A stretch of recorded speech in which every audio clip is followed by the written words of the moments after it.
आज हम GK GS का प्रैक्टिस सेट पहला देखेंगे जो कि relevant APC RPF constable group D के लिए काफी इंपॉर्टेंट है। तो चलिए हम शुरू करते हैं प्रश्न 1 से।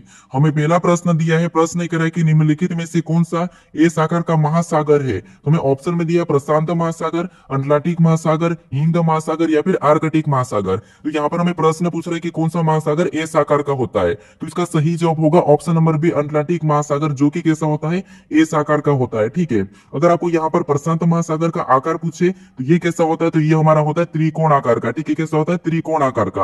अगर आपको इसी में हिंद महासागर का आकार पूछे तो ये कैसा होता है, तो ये होता है एम आकार का। अगर आपको यहाँ पर आर्कटिक का पूछ ले तो ये कैसा होता है, तो ये हमारा गोलाकार आकार का। ठीक है, तो प्रशांत महासागर कैसा होता है, त्रिकोण आकार का। अटलांटिक का कैसा होता है, तो ये होता है हमारा एस आकार का। और हिंद महासागर कैसा होता है, तो ये हमारा एम आकार का होता है। और आर्कटिक कैसा होता है, तो ये गोलाकार का। ठीक है, तो हमें यहाँ पर एस आकार का पूछा था, तो ऑप्शन नंबर बी हमारा यहाँ पर सही जवाब होगा। अब चलिए हम बढ़ते हैं प्रश्न 2 पे।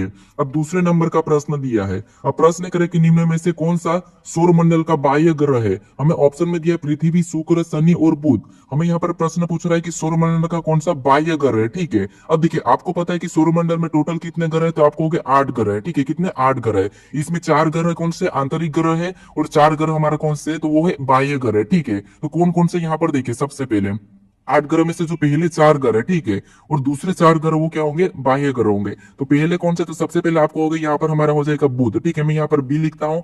बुध के बाद क्या होता है, शुक्र होता है। और शुक्र के बाद क्या होगा, तो आपको होगा पृथ्वी होता है। और पृथ्वी के बाद क्या होगा, तो मंगल होगा। ठीक है, मंगल। तो ये जो 4 ग्रह है वो कौन से, तो ये हमारे आंतरिक ग्रह यानी कि पार्थिव ग्रह। उसके बाद यहाँ पर हो जाएगा तो बृहस्पति हो जाएगा। उसके बाद शनि हो जाएगा। उसके बाद अरुण वरुण हो जाएगा। ठीक है, अरुण वरुण हो जाएगा। तो ये जो 4 ग्रह है, ठीक है, ये 4 ग्रह कौन से, बाह्य ग्रह है। और ये 4 ग्रह हमारे आंतरिक ग्रह है। तो यहाँ पर ऑप्शन में देखेंगे तो यहाँ पर जो शनि, ये क्या है, हमारा बाह्य ग्रह है। ठीक है, तो ऑप्शन नंबर सी हमारा इस प्रश्न का सही जवाब होगा। बाकी हमारा कौन से, आंतरिक ग्रह है। अगर आपको यहाँ पर गर्म ग्रह पूछे तो यहाँ पर सबसे गर्म ग्रह या सूर्य के नजदीक कौन सा होगा, तो वो हमारा यहाँ पर होगा बुध होगा। ठीक है, अगर आपको चमकीला ग्रह पूछे तो वो कौन सा होगा, तो ये हमारा शुक्र हो जाएगा। ठीक है, अगर आपको लाल ग्रह पूछे तो लाल ग्रह आपको पता है, लाल ग्रह हम किसे कहते हैं, मंगल को हम लाल ग्रह कहते हैं। ठीक है, तो यहाँ पर हमारा ऑप्शन नंबर सी वाला यहाँ पर सही जवाब होगा। अब चलिए हम बढ़ते हैं प्रश्न 3 पे।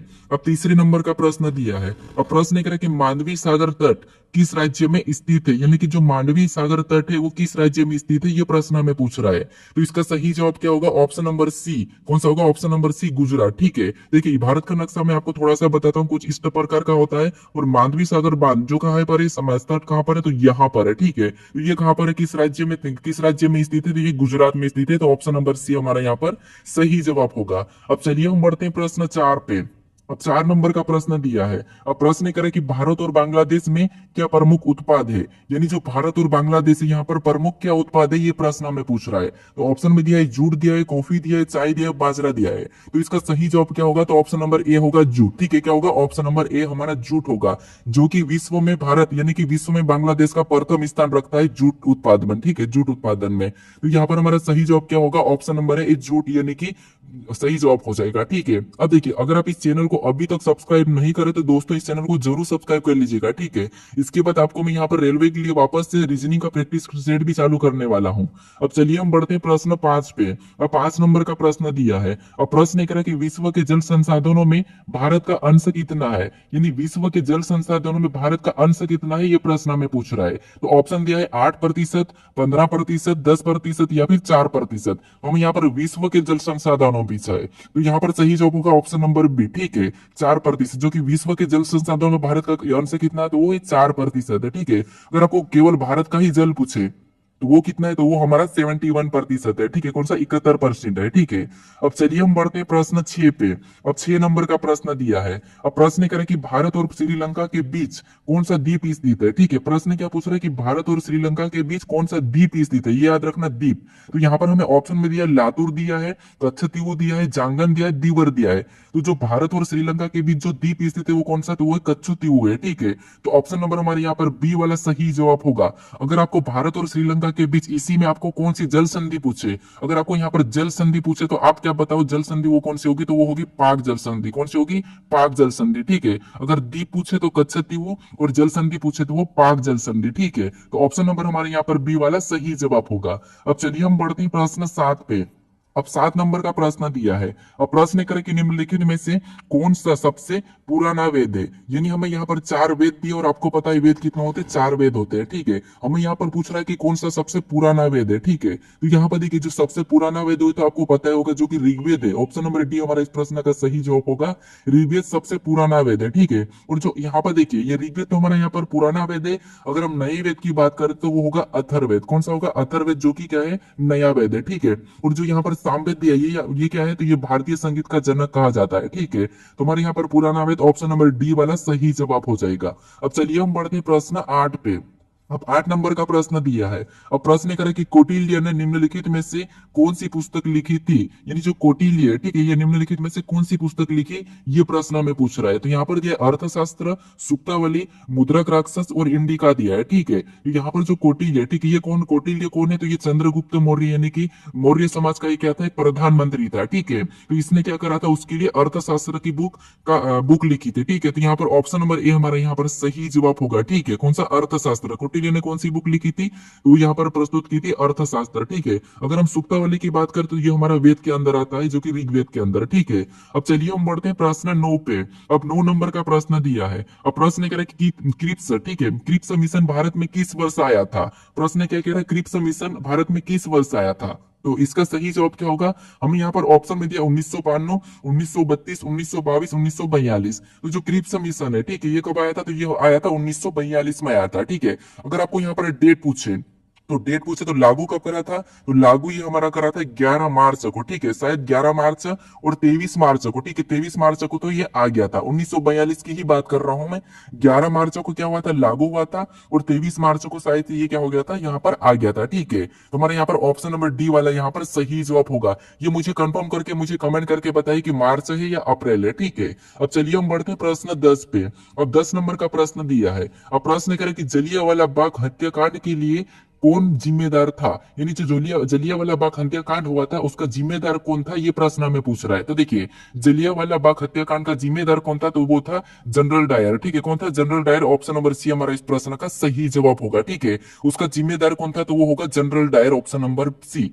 अब चलिए हम बढ़ते प्रश्न 11 पे। अब 11 नंबर का प्रश्न दिया है और उसी का प्रश्न है। अब प्रश्न पर है कि जलियांवाला बाग हत्याकांड की जानकारी मिलने पर किसने अपनी नाइटहुड की उपाधि त्याग दी थी। यहाँ पर कह रहा है कि जलियांवाला बाग हत्याकांड की जानकारी मिलने पर किसने अपनी नाइटहुड की उपाधि त्याग दी, ये प्रश्न पूछ रहा है। तो वो हमारा यहाँ पर सही जवाब होगा option number A, Rabindranath Tagore, जो कि क्या है, जलियांवाला बाग हत्याकांड की जानकारी मिलने पर अपनी नाइटहुड की उपाधि त्याग दी थी, ठीक है। तो ऑप्शन नंबर हमारे यहाँ पर ए वाला सही जवाब होगा। अब चलिए हम बढ़ते हैं प्रश्न 12 पे। अब 12 नंबर का प्रश्न दिया है। अब प्रश्न करें कि नालंदा विश्वविद्यालय की स्थापना किसके द्वारा 5वीं शताब्दी में की गई थी, यह प्रश्न हमें पूछ रहा है। तो जो नालंदा विश्वविद्यालय, ठीक है, इसकी स्थापना 5वीं सदी में किसके द्वारा की गई, तो वही है Kumar Gupta. Option number A हमारा यहाँ पर सही जवाब होगा। अब ये जो नालंदा विश्वविद्यालय, ठीक है, ये कहाँ पर है, तो आपको पता होना चाहिए बिहार में, ठीक है। अब यहाँ पर देखिए नालंदा विश्वविद्यालय को और किस नाम से जाना जाता है, ये मुझे आप कमेंट करके बताइए, ठीक है। अब चलिए हम बढ़ते हैं प्रश्न 13 पे। अब 13 नंबर का प्रश्न दिया है। अब देखिए हम यहाँ पर क्या कर रहे हैं, ऑब्जेक्टिव लगा रहे हैं, हम एमसीक्यू सोल्व कर रहे हैं, ठीक है। तो मैं आपको ज्यादा डिटेल नहीं बताऊंगा, लेकिन कुछ कुछ इंपोर्टेंट आपको बताते हुए चलूंगा, ठीक है। तो हमें यहाँ पर प्रश्न 13 दिया है और प्रश्न कह रहा है कि 2011 की जनगणना दर, ठीक है, 2011 की साक्षरता दर जनगणना के अनुसार भारत में पुरुषों की साक्षरता दर कितनी थी, यानी कितनी है, ये प्रश्न पूछ रहा है, ठीक है। तो प्रश्न में यहाँ पर क्या पूछा, पुरुष की साक्षरता दर वो कितनी है, ये प्रश्न पूछ रहा है। कब, तो यहाँ पर 2011 की साक्षरता जनगणना के अनुसार भारत में पुरुषों की साक्षरता दर कितनी है, ये हमें प्रश्न पूछा है। तो 2011 की जनगणना के अनुसार पुरुष की जो साक्षरता दर थी वो कितनी थी, वो थी 82.14%, ठीक है, यानी कि 82.14% थी। तो ऑप्शन नंबर डी हमारा यहाँ पर सही जवाब होगा। अगर आपको यहाँ पर महिला की पूछे तो महिला की कितनी थी, तो महिला की 2011 की जनगणना के अनुसार थी, वो थी 65.46, ठीक है, कितनी थी, 65.4% ये थी, ठीक है। अगर आपको यहाँ पर टोटल पूछे, ठीक है, अगर टोटल पूछे तो वो होगा यहाँ पर 74 था, ठीक है, पुरुष और महिला का 74% होगा। अब चलिए हम बढ़ते प्रश्न 14 पे। अब 14 नंबर का प्रश्न दिया है। अब प्रश्न एक कि निम्नलिखित में से कौन से वर्ष की जनगणना भारत की 14वीं जनगणना थी, ठीक है। अब जो जनगणना है वो कौन से वर्ष की जनगणना जनगणना जो कि कौन सी है, वो है 14वीं जनगणना है। ठीक है, ये प्रश्न पूछ रहा है। तो अगर आपको टोटल जनगणना पता होगा तो आप आसानी से बता दोगे। ठीक है, तो अभी तक टोटल कितनी जनगणना हो चुकी है, तो वो हो चुकी है 15। ठीक है, टोटल 15 जनगणना हो चुकी है। लास्ट जनगणना कौन सी, 15वीं कौन सी थी, तो वो थी 2011 की। ठीक है, 15वीं कौन सी 2011 की थी, तो 14वीं कौन सी हो जाएगी, तो आपको हो गए 2001 की होगी। तो ऑप्शन नंबर सी हमारा यहाँ पर सही जवाब हो जाएगा। ठीक है, क्योंकि हर 10 वर्ष में क्या होता है, जनगणना होता है। क्या होता है, हर 10 वर्ष में जनगणना होती है, लेकिन इस बार हो नहीं रखी है। ठीक है, तो हमारा यहाँ पर ऑप्शन नंबर सी सही जवाब होगा। और टोटल कितनी जनगणना हुई अभी तक, तो 15 हो चुकी है। और 15वीं कौन सी थी, तो वो 2011 की थी। और 14वीं कौन सी है, तो वो हो गई 2001 की। ठीक है, अब चलिए हम बढ़ते हैं प्रश्न 15 पे।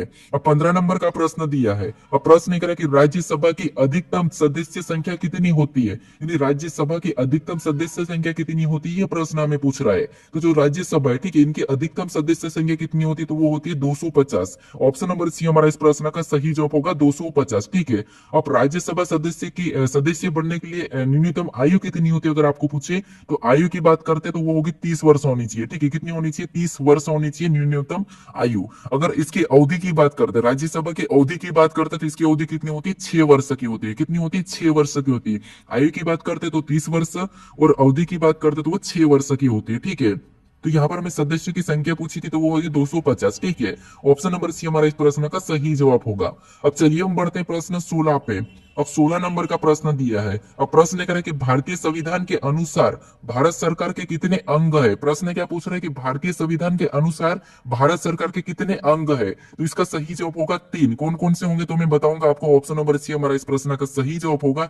और 3 कौन कौन से है, तो यहाँ पर होगा कार्यपालिका। ठीक है, पहला का होगा कार्यपालिका, दूसरा होगा न्यायपालिका, और चौथा होगा हमारा, देखिए, कार्य होगा, न्याय हो गया, और हमारा यहाँ पर होगा एक और होगा। एक कौन सा, ये मुझे कमेंट करके बताइए। ठीक है, कार्य होगा, न्याय होगा, और एक आप मुझे कमेंट करके बता दीजिए ये कौन सा है। ठीक है, एक अंग कौन सा है, तो इसका हमारा सही जवाब होगा ऑप्शन नंबर सी। ठीक है, कौन सा होगा, ऑप्शन नंबर सी। अब चलिए हम बढ़ते हैं प्रश्न 17 पे। अब 17 नंबर का प्रश्न दिया है। अब प्रश्न कह रहा है कि यहाँ पर भारत की अंतिम पंचवर्षीय योजना निम्नलिखित में से कौन सी थी। यहाँ पर ये कह रहा है कि भारत की अंतिम पंचवर्षीय योजना निम्नलिखित में से कौन सी थी। तो आपको यहाँ पर पता होना चाहिए कि अभी तक कितनी पंचवर्षीय योजना भारत में लागू हो चुकी है। ठीक है, तो यहाँ पर देखिए इसका सही जवाब क्या होगा, तो वो होगा ऑप्शन नंबर है 12वीं। यहाँ पर अंतिम जो पंचवर्षीय योजना कौन सी थी, तो वो थी 12वीं थी। ठीक है, तो ऑप्शन नंबर ए हमारा इस प्रश्न का सही जवाब होगा। अब चलिए हम बढ़ते हैं प्रश्न 18 पे। अब 18 नंबर का प्रश्न दिया है। अब प्रश्न कह रहा है कि यहाँ पर भारत में सूचना प्रौद्योगिकी उद्योग का प्रमुख केंद्र निम्न में से किसे माना जाता है। भारत में सूचना प्रौद्योगिकी उद्योग का प्रमुख केंद्र निम्न में से किसे माना जाता है, यह प्रश्न पूछ रहा है। तो मैं ऑप्शन में दिया कश्मीर को, भोपाल को, सूरत को, या बेंगलुरु को। ठीक है, तो यहाँ पर देखिए जो प्रौद्योगिकी है, यहाँ पर क्या है, तो प्रौद्योगिकी जो सूचना प्रौद्योगिकी का जो उद्योग है वो सबसे ज्यादा भारत में कहाँ पर है, तो आपको होगी वो बेंगलुरु में। तो इसको क्या कहता है, प्रमुख केंद्र माना जाता है। तो ऑप्शन नंबर डी हमारा इस प्रश्न का सही जवाब होगा। ठीक है, यहाँ पर क्या होता है, सॉफ्टवेयर होता है, सब कुछ होता है, आर्टिफिशियल इंटेलिजेंस का भी यहीं पर है। ठीक है, तो ऑप्शन नंबर डी हमारा इस प्रश्न का सही जवाब होगा। ये किसका पूछा है, भारत का पूछा है, विश्व का नहीं पूछा है, भारत का पूछा है।